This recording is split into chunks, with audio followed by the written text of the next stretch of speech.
রূপান্তরিত করে এই বর্তধামকে গোলকধামে তোলা, এই ছিল ঠাকুরের একমাত্র ইচ্ছা। প্রত্যেকটা সংসার ক্ষেত্র ধর্মক্ষেত্র রূপান্তরিত করে এই মর্তধামকে গোলকধামে তোলা, এই ছিল ঠাকুরের ইচ্ছা। তো প্রত্যেকটা সংসার ক্ষেত্র ধর্মক্ষেত্র রূপান্তরিত কি করে হবে? যেমন হরিচাঁদ মন্দির, হরিচাঁদ আশ্রম। হরিচাঁদ আশ্রম বলতে গেলে বোঝা যায় যে আমার পরম কন্যা জগৎ পিতা শ্রী হরিচাঁদ ঠাকুর, জগৎ মাতা জগৎ লক্ষ্মী যিনি শান্তি দেবী, তিনি এই আশ্রমের অধিকর্তা ছিলেন। আর আমি যদি বলি শ্রী শ্রী রাধাকৃষ্ণ আশ্রম, সেখানে আমার রাধাকৃষ্ণ যিনি আছেন তিনি সেখানকার অধিপতি। আর আমি যদি বলি শ্রী শ্রী ঠাকুর অনুকূলচন্দ্রের আশ্রম, আমার ঠাকুর অনুকূলচন্দ্র সেখানে পূজা পান এবং তিনি তার অধিকর্তা। আর যদি বলি গারস্থ আশ্রম বলতে গেলে বোঝা যায় যে গারস্থ আশ্রমের একমাত্র দেবতা বাবা আর দেবী মা। তাহলে গারস্থ আশ্রমের মূল মহ প্রচার দ্বারা প্রত্যেকটা সংসার ক্ষেত্র ধর্মক্ষেত্র রূপান্তরিত করা, অর্থাৎ গারস্থ ধর্মের যে মূল মন্ত্র, গারস্থ আশ্রমের যে মূল মন্ত্র সেটা হচ্ছে আমার পরস্পরের প্রতি ভালোবাসা। একটা গৃহশ্রম সুখের হয় কোন সময়? স্বামী তার স্ত্রীকে ভালোবাসবে, স্ত্রী তার স্বামীকে ভালোবাসবে, মা বাবা তার ছেলে মেয়েকে ভালোবাসবে, ছেলে মেয়ে তার মা বাবাকে ভালোবাসবে। এই ভালোবাসার যে বন্ধন থাকে, যেখানে বিশ্ব মালিক শ্রী ঠাকুর বলছে ও আমার বাড়ি, আমি থাকি সেখানে। আর এই ভালোবাসা যদি যেখানে অভাব হয়, ঠাকুর বলছে সেখানে আমিও তো থাকি না, আমার বাবাও থাকে না, বাবা গুরুচাঁদ ঠাকুর বলছেন। তাই প্রত্যেকটা সংসার ক্ষেত্রের প্রত্যেকটা ব্যক্তির একমাত্র প্রথম সকালবেলা ভোরে উঠে প্রথম কাজ তার মা বাবাকে প্রণাম করা। কারণ দেবতা, আমি যদি আশ্রমে যাই, আমার হরিচাঁদ আশ্রম শ্রী হরিচাঁদ আশ্রমে যাই, আমার ঠাকুর হরিচাঁদ ঠাকুরকে প্রণাম করি। আমার গারস্থ আশ্রমের দেবতা হচ্ছে আমার বাবা এবং দেবী মা। তাহলে সকালবেলা ভোরে উঠে আমার কর্তব্য থাকবে, আমার সকালবেলা ভোরে উঠে আমার মা বাবাকে, আমার জ্যান্ত দেবতাকে পূজা করা, জ্যান্ত দেবতাকে আমার পাশে প্রণাম করা, তাই না?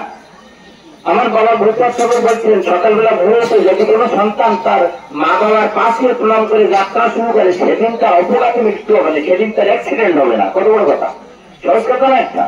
সকালবেলা ভোরে উঠে মা বাবাকে পাশে প্রণাম করে সে যাত্রা শুরু করবে, সেদিন তার অপঘাতে মৃত্যু হবে না। কত বড় কথা বাবা গুরুচাঁদ ঠাকুর।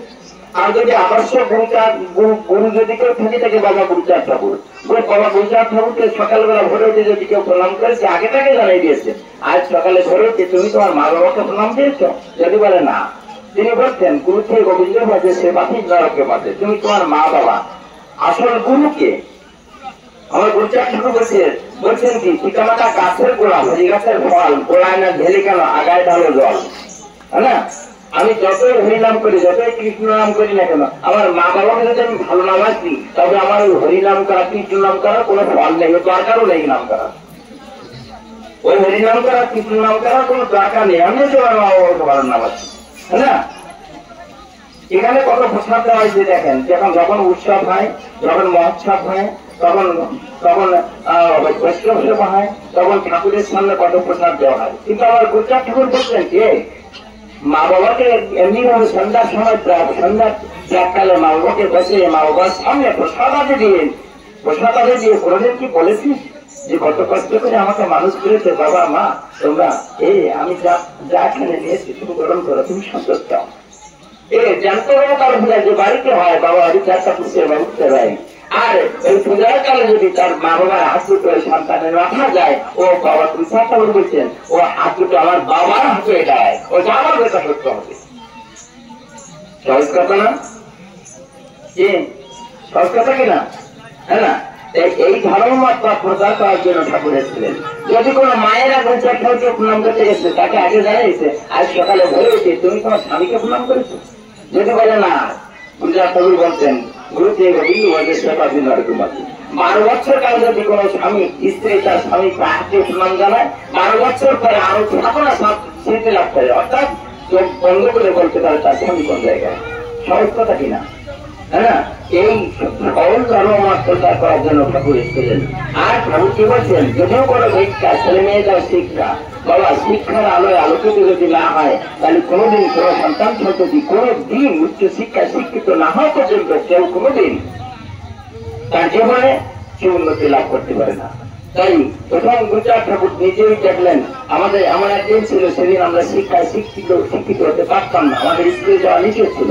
বাবা গুরুচাঁদ ঠাকুরকে গলা ধরে স্কুল থেকে বের করে দিচ্ছিল, কারণ সেই নমসূত্রের ছেলে তাই বাবা গুরুচাঁদ ঠাকুরকে বের করে দিচ্ছিল।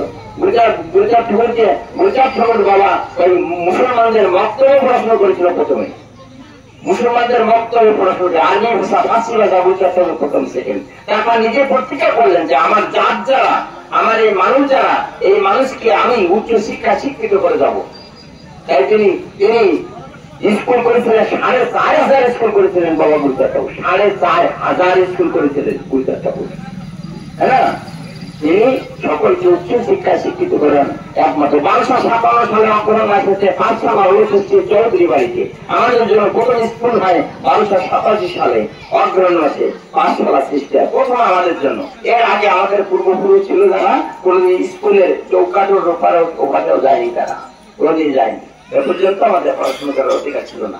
বাবা গুরুচাঁদ ঠাকুর কৃপায় আমরা পড়াশোনা করেছি, বাবা গুরুচাঁদ ঠাকুর কৃপায় আমরা এ পর্যন্ত হয়েছি। আমার বাবা গুরুচাঁদ ঠাকুর কৃপা আমার পকেটে একটা কলম জামা এই সময় ছিল, আমাদের জামা কাপড় লিখেছিল, হ্যাঁ না?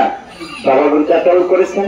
কারণ এটা যদি আমরা ঠিক রাখতে চাই তাহলে তার প্রত্যেক ব্যক্তির বাবা গুরুচাঁদ ঠাকুরের আদর্শ অনুপাতে তার সন্তান সন্ততিকে উচ্চ শিক্ষা শিক্ষিত করার চেষ্টা করা লাগবে, তাই না? আমি যদি আমার স্বামীকে ভালো না বাসি তাহলে আমার সুসন্তান আসবে কি করে, তাই না? একদিন বিবেকানন্দ যখন শিকাগো শহরে আলোচনা করছিলেন তখন ওই দেশীয় পাদ্রী যারা অর্থাৎ খ্রিস্টান যারা তারা বলেছিল তোমার ভারতবর্ষে এত ভগবান আছে, আমাদের এখানে তো একটা ভগবান না। ঠিক সেই সময় একটা প্লেন যায় উপর দিয়ে।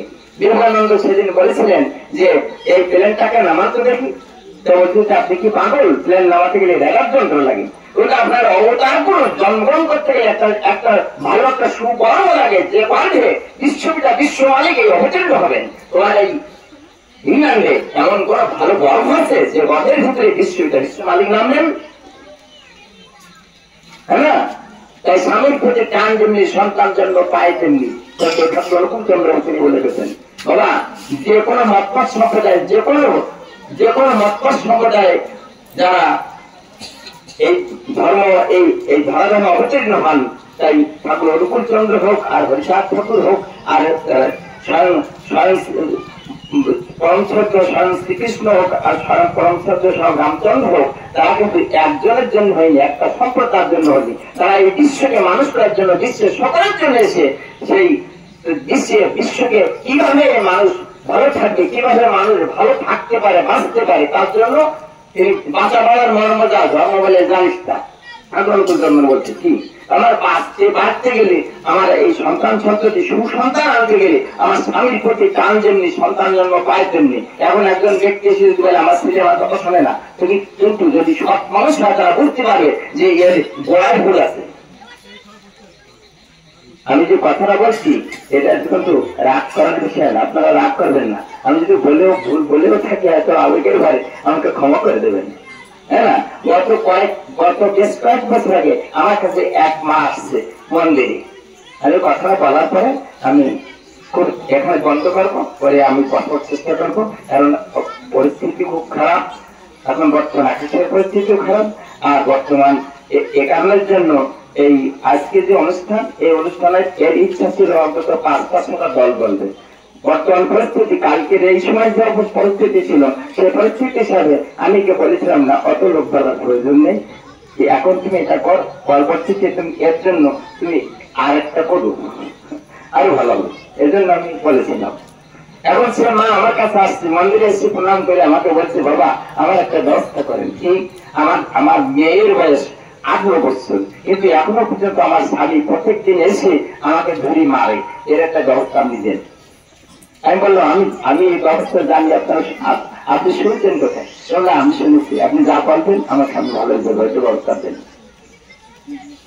আমি বলছি না আমি এ সম্পর্কে কিছু জানি না, বলছে না আমি শুনেছি আপনি জানেন, এটা ব্যবস্থা। আমি এখন কি করি? আমি বললাম কি মাগো আমার একটা কথা নেবা, আমি তো তোমাকে ব্যবস্থা দেবো, কিন্তু তুমি আমার একটা কথা শুনবা কি না শুনবা আগে সেটা জানাবা। কি আমি বলছি কি আমার কথা শুনবো বলো, ঠাকুর সামনে বলো, তা বলছে হ্যাঁ শুনবো। আমি বলি 1 মাস 1 দিন প্রত্যেকদিন সকালবেলা ভরে উঠে তুমি তোমার স্বামী 2 পায়ে 2 হাত দিয়ে প্রণাম করবা, বড় কথা না? তিনি হঠাৎ আমাকে বললো তো বাবা সে কথা যে কথা আপনি বলেছেন আমি তো প্রণাম করবো, কিন্তু বিয়ের দিন একবার প্রণাম করেছি এখনো পর্যন্ত প্রণাম করিনি, হঠাৎ যদি করি তা আবার মানে কি?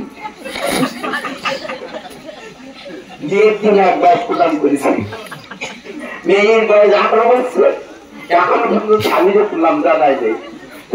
এখন যদি এই কাজ আবার আরম্ভ করি তাহলে আমার বলছি কি তুই আবার তোর জায়গা থেকে কি করলি আবার হয়েছে গাছ। আমি বললাম আমাকে বলেন যে হ্যাঁ আমি প্রণাম করতে পারবো, হ্যাঁ করো। আমার একটা কথা আমার নিতে কি আমি প্রণাম করবো, কিন্তু আমার স্বামী যেন আমার নাম আসবে, আমাকে ঠাকুরটা হয়ে ভেতরে আমাকে একদম কড়া করে ফেলেছে। আমি বললাম আমি আজকে ঠাকুরের সামনে বলছি তুমি কাল থেকে তোমার যাও বাড়ি যাও, যে তোমার স্বামীকে প্রণাম জানাবা, তোমার স্বামী আর তোমার মারবে না, ঠিক আছে তাই করবো। এখন 21 দিন পর আমাকে ফোন করেছে, হ্যালো আমি কে, কেন আমি আপনার মন্দিরে গেছিলাম না? হ্যাঁ আমার মন্দিরে আসছি, কে বলতো? এখানে আমাকে বলছিলেন একটা ব্যবস্থা দিয়েছিলেন 31 দিন আমার স্বামীকে প্রণাম করার কথা। হ্যাঁ কিন্তু আমি আমার স্বামী না এখন আমার আর মারে না, হাসবেন না কথাটা, আসবেন। আমি যদি এখন পরীক্ষা করি আজকে যদি বলি কে আজকে সকালে স্বামীকে প্রণাম করেছেন কে হাত তোলেন, উচ্চ করতে পারবেন না, হাসা থাকবে না সে সময়, তাই না? হাসা থাকা হাসা বড় মুশকিল হয়ে যাবে, তাই না? এই কাজ খুব সহজ কিন্তু যদি না করে খুব কঠিন, তাই না? তাহলে এখনো 21 দিন হয়েছে, এখনো 10 দিন বাকি আছে, এবার দিন ঠিক মতো পালন করো মাগো, তারা সুখী আছে শান্তিতে আছে। আমি বলবো প্রত্যেকের মায়েদের বলবো আর সন্তান সকলকে বলবো সকালে ভরে উঠে অন্তত যার যার মা বাবা গুরুজন দেখতে আছে তাকে প্রণাম করো। আমি যদি আমার স্বামীকে প্রণাম করি, আমার ছোট্ট একটা বাচ্চা ছেলে যদি আমার কাছে থেকে সেও আমার দেখে দেখে তার বাবাকে প্রণাম করবে, আর তার বাবা যদি বাবার মতো বলা হয় সে তাকে বলবে যে তার মাকে প্রণাম কর, তাই না? প্রত্যেকটা বাড়িতে যদি এই অন্তত মা বাবার প্রতি ভালোবাসা, স্বামীর প্রতি এই ভালোবাসা থাকে তাহলে তাদের উন্নতি হবে। আমি যে কথাগুলো বলছি বেশি কথা বাড়াবো না, অনেক সময় হয়ে গেছে। আমি যে কথাটা বললাম একজন কালকে পালন করেন আমার এই কথাটা বলার সার্থক হবে, অন্তত একজন যদি পালন করেন কালকে সকালবেলা হয়ে স্বামীকে প্রণাম করা। আর আমি বাবার এই প্রত্যেক যুবক তাদের আমি বলবো যে তাদের মা বাবাকে সকালে প্রণাম করে, বাবা তুমি তোমার মা বাবাকে প্রণাম করবে, তুমি তোমার মা বাবাকে যেমন ভালোবাসবে তোমার সন্তান সন্ততি থাকবে যারা যেমনি ভাবে তোমাকে ভালোবাসার চেষ্টা করবে তারা, আর তুমি যদি তার এই অমান্য করো, তুমি যদি তোমার মা বাবাকে ভালো না বাসো, তুমি তোমার সন্তান সাথী থাকবে যারা কোনোদিন কিন্তু তোমাকেও ভালোবাসবে না তারা। এ ভেবো তোমার কর্ম অনুপাতে তোমার সন্তান ছোট তুমি যে কর্ম করে যাবা যতটুকু তোমার মা বাবাকে ভালোবেসে যাবা, তুমি ভাববা যে আমার ছেলে মেয়ে থাকে যারা আমাকে এভাবে ভালোবাসবে না। আর আমি যদি আমার মা বাবার প্রতি অত্যাচার করি আমার যখন শেষ সময় হবে সেদিন কিন্তু আমার প্রতি আমার ছেলে মেয়ে অত্যাচার করতে কোনোদিন ভুল করবে না, এটা ভাববা, তাই না? তাই তুমি কিভাবে ভালো থাকবা কি না থাকবা এটা তোমার দায়িত্ব, তোমার কাজ, তাই না? তোমার দায়িত্ব তোমার কাজ। যাও ভগবান হরিগুরুচাঁদ ঠাকুরের কথা রয়েছে, তিনি যা কথা বলেছিলেন আমাদের দাদা সরকার কথা বলেছিলেন যে আমি সেই ব্যাপারে এখন আলোচনা করতে যাব না, পরিস্থিতি হিসাবে আমি এখানে রাখার চেষ্টা করছি, একটা কীর্তনের ভিতর দিয়ে এখানেই সঙ্গ করার চেষ্টা করছি। আর আমি যে কথাগুলো বলছি এর ভিতরে ভুল ত্রুটি হলে পরে আমাকে ক্ষমা করে দেবেন।